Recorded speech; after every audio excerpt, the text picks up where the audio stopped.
السلام عليكم ورحمة الله وبركاته. ازيكم يا حبايبي؟ عاملين ايه؟ يا رب تكونوا بخير.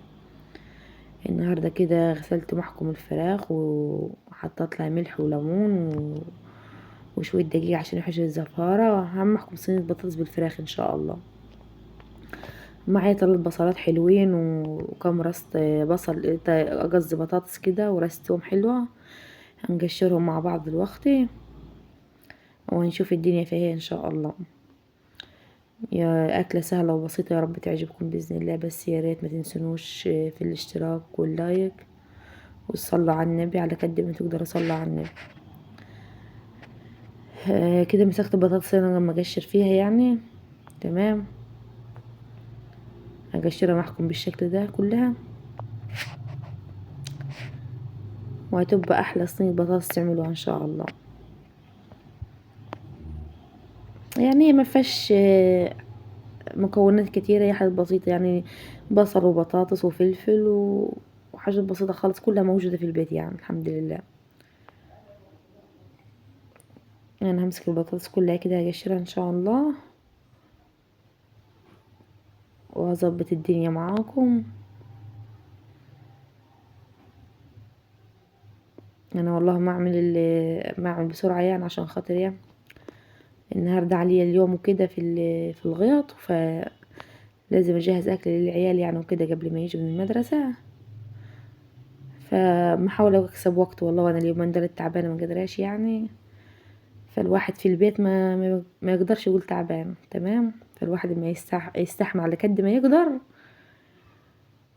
عشان الحياه تمشي. اديكم شايفين، يوم كده ويوم كده والحياه ماشيه كده. لما اقشر معكم البصل بالشكل ده كده، كل حاجة سريعة والله، كل حاجة سريعة بس عشان اكسب وقت والله. لما الاربع بنات لما يجوا من المدرسة وما يخلوا دوشة دوشة دوشة كده وصداع، ما الواحد مش يعرف يعمل ايه ولا ايه. فانا محاولة اكسب وقت والله، ان اخلص كل حاجة قبلهم وما يجوا ان شاء الله. حتى افضلهم واقعد معهم شوية إيه، وربنا يقدرني ان شاء الله. كده انا هشرخ البطاطس معكم بالنوع اللي انت عايزينه، مكعبات كبيرة صغيرة طرنشات، اي حاجة اي حاجة هتمشي يعني.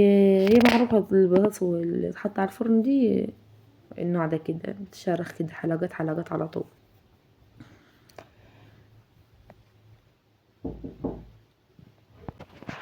بالشكل ده كلها. احط لها مية، لازم البطاطس احط لها مية عشان ايه ما تزرقش معاها. ونجيب كده حاجة تاني ونشرح فيها البصل على طول زي بعض والله، لو صوته متغير بس.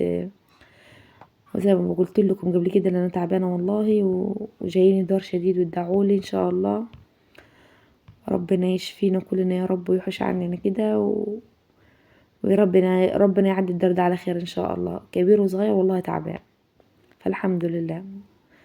ربنا يحوش ان شاء الله، ربنا اللي بيجيب وربنا اللي يحوش. بس اهم حاجه كده اذكر الله على طول. من طول ما انت قاعدين صلوا على النبي، والله هي الحاجه دي يعني الحلوه ماشي. فحاولوا ان شاء الله تكتروا بالصلاه على النبي كده ان شاء الله، عليه افضل الصلاه والسلام، عشان ربنا يزيدكم من نعم الله. كده انا معايا كام فص توم كده، بشرخهم برضو حلقات كده كده على طول. تمام، عشان تدي معكم نكهة حلوة وريحة حلوة يعني في صينية البطاطس بإذن الله. والله أنا على قد ما أقدر اللي أنا أسهر لكم على طول وأعمل لكم كده فيديوهات، يا ريت تستفيدوا منها. بس أمنتكم أمانة إن انتوا ما تنسونيش في اللايك والاشتراك، أهم حاجة دي كده. وادعونا دعوة حلوة يمكن ربنا يستجيب منكم. وكده معايا ربطة الشبت وربطة كزبرة، هغسلهم غسلة محترمة يعني، عشان شايفين الطينة اللي فيها وكده. اي حاجة مصفرة فيهم كده كده تحوشيها على طول. غسلة محترمة غسلتها لهم بالتناس يعني، وخرطها معكم برضو حاجات كده بسيطة كده.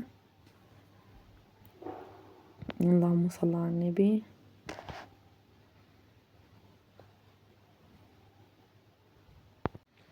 والله في كذا حد طلب مني فيديو عن حليب الجاموسة وكده، بس زي ما انتوا عارفين يا حبايبي ان الجاموسة لسه والدة والبقرة لسه والدة، فمش هينفع اخد منهم لبن دلوقتي، الله مع عيالهم يكبر يعني ونفطمهم. فمن ان انا خدت منهم دلوقتي فحرام عليا، ف حماتي يعني ام جوزي وكده، فما تخليهم 4 اشهر ما يشرب 4 اشهر. فوالله والله باذن الله اول ما احلب اول حاجه فيديو اعملها هنزله لكم على طول، والله العظيم ان شاء الله. فمش هننفع دلوقتي اللي احنا نفطمهم فصغيرين، يعني زي اللي كنا العيل الصغير مش هنفطم ولا بعد ما يعرف ياكل يشبه هم كده كذلك الامر. فلما نفطمهم بعد 4 شهور اللي نعرف ناخد منهم لبن ونحلب، فان شاء الله باذن الله اول يوم حليب باذن الله هعمل لكم فيديو تمام. انا كده خلصت عندنا الكزبره والشبت والفراخ غسلتها غسله نظيفه، ونزلت عليها بتوابل فراخ وكزبره كمون فلفل اسود ملح. وندي الخلطه دي نديها تقليبه حلوه كده بالتناس يعني، ونخليها كلها كده تشرب بعضها كده من التوابل.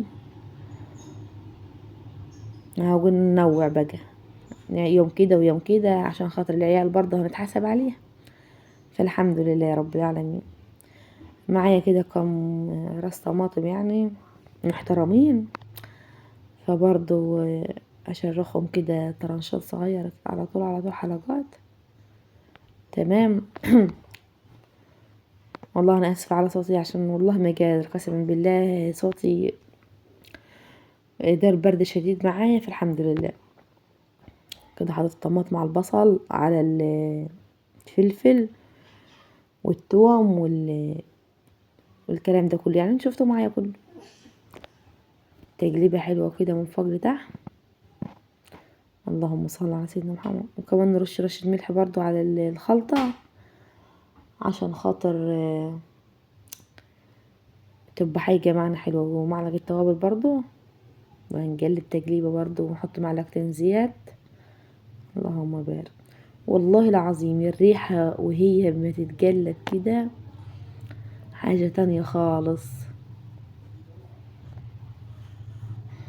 اللهم صل على النبي. البطاطس غسلتها وحطيتها برضو كده على بعضيها وتديها خلطة حلوة كده تقليبة. بص هو والله النبي عربي الواحد من المعالق دي مش ما يجيب نتيجة، فاللي يحب يعمل بيده يعمل يعني كده. رصات الخلطة كلها تحت والفراخ كده هنرصها فوقها ان شاء الله، وهتطلع معكم احسن صينية بطاطس بالفراخ. ونفس الكلام كده برضو من فوق. يعني انا اي حاجه ما اعملها ما انزل منها وما اعمل منها وانزل لما جوزي وكده يعني. والله لو باذنجان حتى مشوي اما انزل له